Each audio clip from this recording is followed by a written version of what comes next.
नमस्कार, आप देख रहे हैं हिमाचल दस्तक की प्रस्तुति दस्तक दिन भर। मैं हूं आपके साथ यशपाल सिंह। आइए नजर डालते हैं आज के मुख्य समाचारों पर। आंगनवाड़ी कर्मचारियों ने विधानसभा के बाहर बोला हल्ला, मुख्यमंत्री को सौंपा मांग पत्र। मुख्यमंत्री जयराम ठाकुर ने मांगे पूरी करने का दिया आश्वासन। हिमाचल पथ परिवहन निगम मुख्यालय के बाहर पेंशनरों ने शुरू किया क्रमिक अनशन। शहीद अंकुश ठाकुर को सेना मेडल से किया जाएगा सम्मानित, बटालियन की तरफ से परिजनों को मिला न्योता। बाथू में अवैध पटाखा फैक्ट्री को लेकर यूथ कांग्रेस ने फूंका सीएम का पुतला, दोषियों पर कड़ी कार्रवाई की उठाई मांग। देव सदन का उद्घाटन 2 मार्च को शिवरात्रि महोत्सव के शुभारंभ पर मुख्यमंत्री जयराम ठाकुर मंडी को सौंपेंगे सौगात। और अब समाचार विस्तार से। हिमाचल प्रदेश के आंगनवाड़ी कर्मियों ने मांगों को लेकर विधानसभा के बाहर वीरवार को प्रदर्शन किया। आंगनवाड़ी वर्कर्स व हेल्पर्स यूनियन के बैनर तले हुए इस प्रदर्शन में प्रदेश भर के आंगनवाड़ी कर्मियों ने भाग लिया। आंगनवाड़ी कर्मी सुबह 11 बजे पंचायत भवन शिमला में एकत्रित हुए और एक जुलूस के रूप में विधानसभा की ओर रवाना हुए। रेलवे स्टेशन के नजदीक पुलिस प्रशासन ने विधानसभा जा रहे कर्मचारियों को रोक दिया, जिससे प्रदर्शनकारी खफा हो गए। उन्होंने करीब आधा घंटे तक नेशनल हाईवे को जाम कर दिया। प्रदर्शन के दौरान यूनियन का प्रतिनिधिमंडल मुख्यमंत्री जयराम ठाकुर से मिला और उन्हें 12 सूत्रीय मांग पत्र सौंपा। मुख्यमंत्री ने आगामी बजट में कर्मचारियों की मांगों को पूरा करने का आश्वासन दिया। यूनियन ने चेताया कि अगर बजट में मांगें पूर्ण नहीं हुई तो 28 और 29 मार्च को आंगनवाड़ी कर्मी राष्ट्रव्यापी हड़ताल में शामिल होकर आंदोलन को तेज करेंगे। हिमाचल पथ परिवहन निगम से सेवानिवृत्त कर्मचारियों ने समय पर नियमित पेंशन, ग्रेजुटी और लीव इन कैशमेंट न मिलने के विरोध में मोर्चा खोल दिया है। वीरवार को सेवानिवृत्त कर्मचारियों ने निगम मुख्यालय के बाहर नारेबाजी के साथ क्रमिक अनशन शुरू कर दिया। मंच के संयोजक अशोक पुरोहित ने कहा कि वर्तमान दौर में सेवानिवृत्त परिवहन कर्मचारी विकट परिस्थितियों में अपना जीवन यापन कर रहे हैं। 24 फरवरी को भी नए साल की यानी जनवरी महीने की पेंशन हजारों पेंशनरों को नहीं मिल पाई है। उनका आरोप है कि प्रदेश सरकार और निगम प्रबंधन की अन्याय और भेदभावपूर्ण गलत नीयत और नीतियों के कारण वरिष्ठ नागरिकों को ये कदम उठाने के लिए मजबूर होना पड़ रहा है।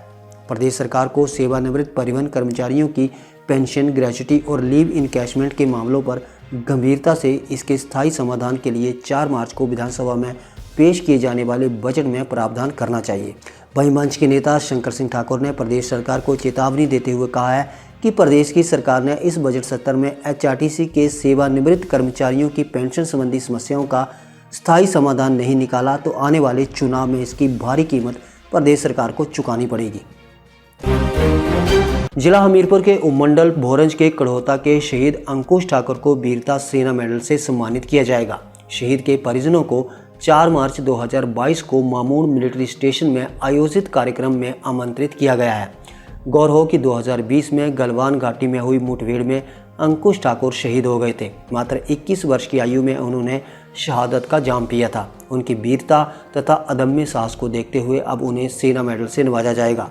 मरणोपरांत मिलने वाले सेना मेडल को परिजन प्राप्त करेंगे, जिसके लिए बटालियन की ओर से परिजनों को निमंत्रण भेजा गया है। हरोली के बाथू में अवैध पटाखा फैक्ट्री में विस्फोट व आग की घटना में महिला कामगारों की मौत को लेकर यूथ कांग्रेस हरोली उग्र हो गई है। वीरवार को यूथ कांग्रेस हरोली के अध्यक्ष प्रशांत राय की अध्यक्षता में कार्यकर्ताओं ने प्रदेश सरकार व जिला प्रशासन के खिलाफ प्रदर्शन करते हुए मुख्यमंत्री का पुतला फूंका।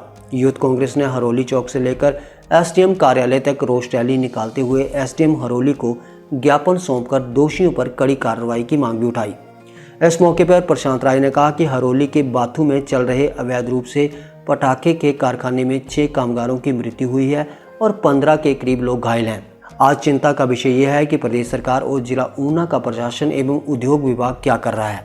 उन्होंने कहा कि हमारी मांग है कि अवैध कारखाने के आरोपी का पता लगाया जाए और इस उद्योग को संरक्षण देने वालों का भी पता किया जाए। उन्होंने कहा कि जब तक कारखाने के आरोपी और इस कारखाने के अवैध रूप से चलाने वाले मालिक का पता नहीं चलेगा, तब तक हरोली युवा कांग्रेस इसी तरह मांग उठाती रहेगी और अगर जल्द आरोपियों को काबू नहीं किया जाता तो एसडीएम कार्यालय से लेकर जिलाधीश कार्यालय के बाहर धरना प्रदर्शन भी किया जाएगा।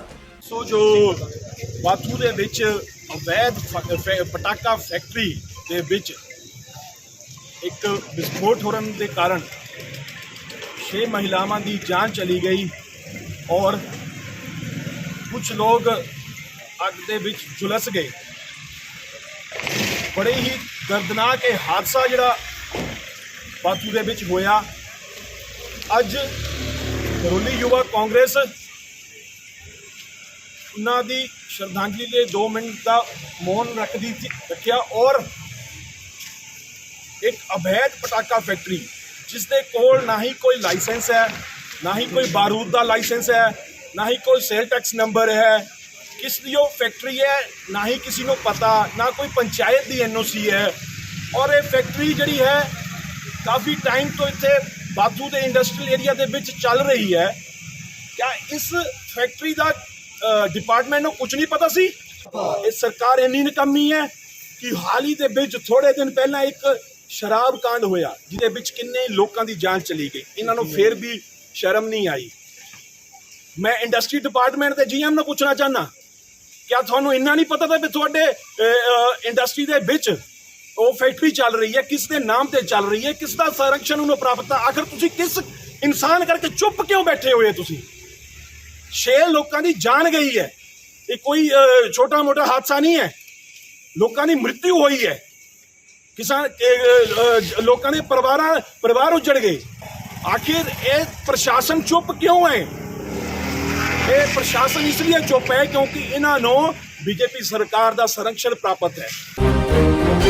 जिला मंडी के कांगनीधार में नवनिर्मित देव समाज के उद्घाटन की तारीख प्रशासन ने तय कर दी है। सूत्रों के मुताबिक मुख्यमंत्री जयराम ठाकुर 2 मार्च को शिवरात्रि के शुभारंभ अवसर पर इसका उद्घाटन करेंगे। बता दें कि 2 मार्च को शिवरात्रि महोत्सव की पहली जलेब का शुभारंभ भी मुख्यमंत्री जयराम ठाकुर ही करेंगे। वे देवी देवताओं के साथ भगवान माधवराव की जलेब में शामिल होंगे। इसी उपलक्ष्य पर इस देव सदन का भी शुभारंभ किया जा रहा है। इसका फायदा लगभग 216 देवी देवताओं को मिलेगा। इस भवन को बेशक तैयार करने में 4 साल लगे हैं, मगर ये भवन शानदार तरीके से तैयार किया गया है। इसके शुभारंभ करते ही देवी देवताओं को भी ठहरने की जगह उपलब्ध हो जाएगी। इसमें 5 स्टार होटल जैसी सुविधाएं प्रदान की गई हैं। आज हमारी कार्यकारिणी की बैठक हुई।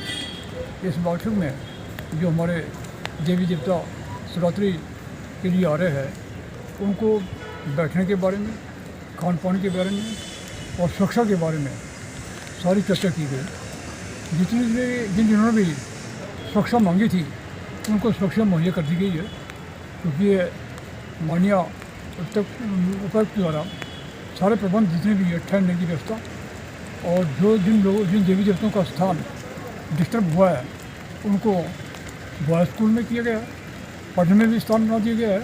इसके बारे में आज खुल के चर्चा की गई ताकि हमारी शिवरात्रि जो है इसका रूप से चले। सभी कारोबारों ने इसमें अपनी सहमति भी बताई और ये भी बताया कि अगर कोई हमें समस्या होगी तो उसके बारे में दूरभाष द्वारा बताया जाएगा। ये पहले सचेत कर दिया गया। दूसरा, हमारा देव सदन जो है इसके बारे में अगर शिलान्यास उद्घाटन इसमें होता है, माननीय मुख्यमंत्री का उद्घाटन करते हैं तो इसके बारे में चर्चा की गई कि हम कैसे इसको उद्घाटन के समय में क्या करेंगे और कैसे देवी देवताओं के बारे में हम जानने के बारे में और देवी देवता के बारे में जानने के बारे में भी पूरी चर्चा की गई कि कैसे देव सदन में हम बैठेंगे और वहाँ हम माननीय मुख्यमंत्री का स्वागत करेंगे वाद्ययंत्र सहित अगर उद्घाटन हो गया। अभी तक इसका हमें पूरा पता नहीं मिला है कि उद्घाटन है कि नहीं है, पर हमारी अपनी बैठक में तैयारियाँ थी। अगर उद्घाटन होता है तो इसके बारे में हम माननीय मुख्यमंत्री का अच्छा स्वागत करेंगे, क्योंकि देव सदन हमारा है और हमारे लिए तैयार किया गया देवी देवताओं ने। दूसरा, हमारी जो स्कूलों में स्थान डिस्टर्ब हुए हैं उनके बारे में भी चर्चा की गई। भाई जो स्थान डिस्टर्ब हुए हैं वहाँ उनकी व्यवस्था पड़ी गई है, शौचालय की व्यवस्था बनाई जा रही है। दूसरा, टेम्प्रेरी किचन लगाए जा रहे हैं, जिनको किचन के रूप में किचन आ रहे हैं टेम्प्रेरी व्यवस्था लगी। और जैसे शौचालय यहाँ हमारे राजगढ़ ही बनाई जा रही है टेम्प्रेरी। जितनी भी कोई कमियाँ होगी हम इसको सारे इसके आधार बैठ के पूर्ण करेंगे और ठीक करेंगे, प्रशासन से बात करेंगे और करने के कम करेंगे। कितने देवताओं ने मांगी थी सुरक्षा बनेगी? हमारे 15 देवी देवताओं ने सुरक्षा मांगी थी और 15 को दे दी गई। और जो पहले सुरक्षा लगी हुई है, जहाँ देवते ठहरते वहाँ राजगढ़ आया, क्या जहाँ जो स्थान है वहाँ सुरक्षा का बंद कर दिया गया है। कुछ एक लोग पंडित जी आज भी आए हैं, देव समाज का इफेक्टिव माइटी बने हुए हैं, वो भी कर रहे हैं। तो फिर ये लोग कौन है और क्या है इनका? ऐसा है, ये कौन है, कैसे क्या कर रहे हैं, हमें कोई लेन देन नहीं है।